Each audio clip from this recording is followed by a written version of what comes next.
Punisher Comics. Come get some.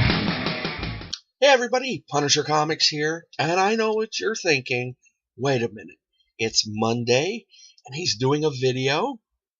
Technically, he said he wasn't going to be doing any more videos for at least 2 weeks, right?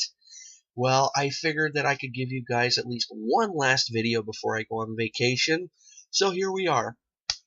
So, Saturday, I finally saw Ant-Man and the Wasp, and I figured, you know what?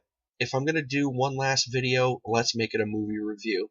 Now, I know in the whole, I guess you could say, timeline of my movie reviews, technically, I should be doing a review of, what is it, Jurassic World, The Lost Kingdom, because I did say I was going to review it. But at this stage of the game, I figured, you know, it's long past now. Most of you out there have probably seen it already, so you don't need to hear me talk about it when everyone else has. So, but if you're wondering what I thought of it, I really enjoyed it, and if I had to give it a quick score, I'd go to 7 out of 10. It was fun. I'm a sucker for dinosaurs. Now, let's talk about Ant-Man and the Wasp. So, what do you say we talk about the plot before I actually dive into the actual review, shall we? So, 2 years after the events of Civil War, Scott Lang, played by the awesome Paul Rudd, is wrapping up 2 years of house arrest and is now estranged from Hank Pym, who's played by the legendary Michael Douglas, and Hope Van Dyne, played by the awesome Canadian Evangeline Lilly, who are on the run from the FBI. Now, in the last 48 hours of his sentence, Lang has a vision of the lost Janet Van Dyne, played by the equally awesome Michelle Pfeiffer. Meow. A lot of you out there will get that reference. And gets dragged into a scheme to save her from the quantum realm, while also teaming up with Hope, who's assumed the mantle of the Wasp. So there's your plot. Now, before we actually dive into the review, I must say, because I know a lot of you out there still have not seen this movie, so spoiler alert. There are some spoilers ahead. Well, technically the plot probably was a spoiler, so I apologize, but I know there's a few out there that spoilers don't bug you, so whatevs. But now we're really going to start diving into things here, so for those of you who do not want to hear anything about this movie, from this point on, I suggest you turn this video off now. But if, again, spoilers don't bug you, sit back, relax, and we're going to dive into this thing. But first, check out this little video package I put together of some awesome Ant-Man and the Wasp movie posters.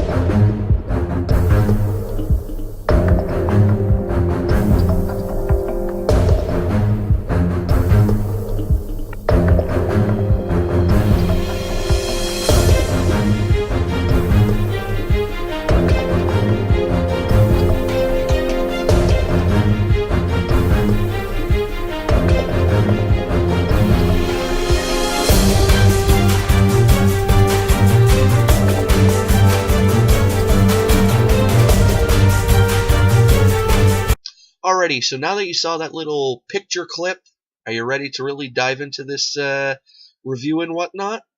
Alright, let's go. So, we can probably all agree that Ant-Man and the Wasp was never 2018's big Marvel event. Heck, it wasn't even the year's second biggest Marvel event. So, it comes to theaters under the towering legacy of what are now two of the biggest grossing films of all time. Never mind just Marvel movies, but of all time. And they are, of course, Black Panther and Avengers Infinity War. Now, while not a franchise game changer, there's something soothing about the lower stakes of this sequel's, I'd say, well-honed heist plot, making it a rather fun follow-up. So it's worth saying that the original was probably a better film than it ever really should have been, with Edgar Wright leaving at the 11th hour and Peyton Reed stepping in. While one of the lower grossing Marvel films, it made a bundle internationally, and a follow-up was never in doubt. I mean, they promised more action for Evangeline Lilly's Hope Van Dyne, who finally gets to, take up the mantle of the Wasp. And they sure did deliver. With her very much a equal partner to Rudd's Ant-Man, as the title suggests. However, that's not the only way that this plays out as a somewhat unique sequel to the original. Now, while Paul Rudd's Scott Lang is still the heart of the film, this opts for a real ensemble vibe, meaning the screen time is almost equally split between Rudd, Lilly, and in a big surprise, Michael Douglas, whose origins as the original Ant-Man, Hank Pym, get more exploration here. And, and him getting in on more of the major set pieces and whatnot. Now, he's just as central as his two younger co-stars, a nice change of pace in that he has a real role rather than, being a glorified mentor and whatnot, or having a glorified mentor part, I mean. So the gist of the plot centers around Hank and Hope's attempts to retrieve Janet, played by Michelle Pfeiffer, from the quantum realm. And while Pfeiffer's role is more limited than the trailer lets on, her iconic stature fits the part. I mean, while there are tons of fun set pieces, there's arguably less in the way of all-out action, which makes it seem like Marvel is gearing this one more towards a family audience. I mean, there aren't even any real villains this time. I mean, the big one, played by Hannah John Kamen, is Ghost, who's a breakout character and is actually conflicted, almost like a female Winter Soldier. While Walton Goggins, I believe that's how you say his last name, as Sonny Birch, is essentially basically played for laughs. And speaking of laughs, similar to the first, Michael Pena steals every scene as the now, upstanding Lewis, while it's also a kick-seeing Lawrence Fishburne in a small but rather meaty part, one that could pan out in future films possibly.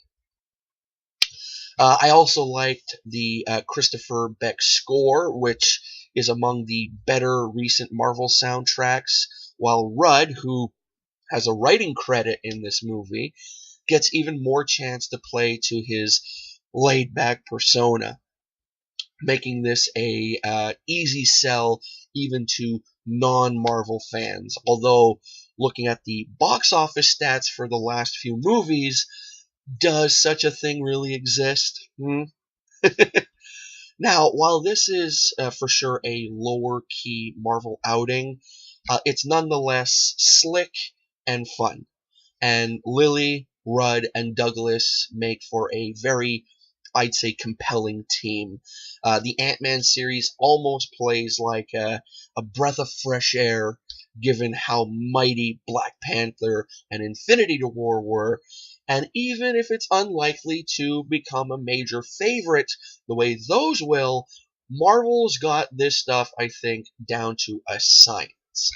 Therefore, overall, after seeing this flick, as I said, on Saturday, I give it a solid 7 out of 10, which is just one notch lower than the 8 out of 10 I gave the first Ant-Man movie. So, still not up to par to the first one, but still really fun. Again, great popcorn flick. I enjoyed it. Again, I find the Stan Lee cameo in this movie was pretty neat. And yeah, even the after credit scene, I get it. The first one, there are two. So stick around to the very end of the credits. Although the last one at the very end, I'm like, okay, why was it in there? Whatever. But the first, after a mid-credit scene, I get it, and I'm sure a lot of you will too, or you did if you saw the movie already. And yeah, that's that. So this is my final video for 2 weeks while I'm away on vacation. Again, anyone in the Toronto, Philly, Baltimore, or Washington D.C. area, I'm gonna be heading out to those particular locations soon. So anyone out there watching, want to hit me up or something, go chill, check out a comic book store or something, whatevs. I'm down for it. So just let me know. Leave a comment below or something or whatnot. Leave a comment below to let me know what you thought of the movie. Alrighty, so that's it for me. I hope you guys have a great remainder of the week. I'll see you when I get back in 2 weeks. And yeah, that's that.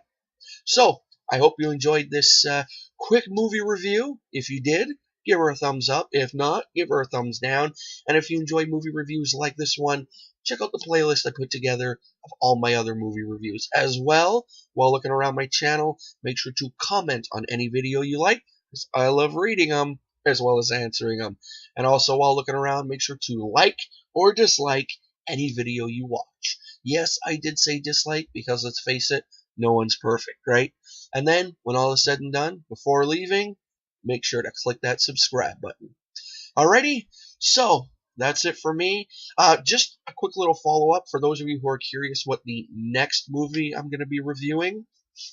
I have on my plate Teen Titans Go. Gotta see that. As well as I'm thinking of doing a review for the Death of Superman animated movie.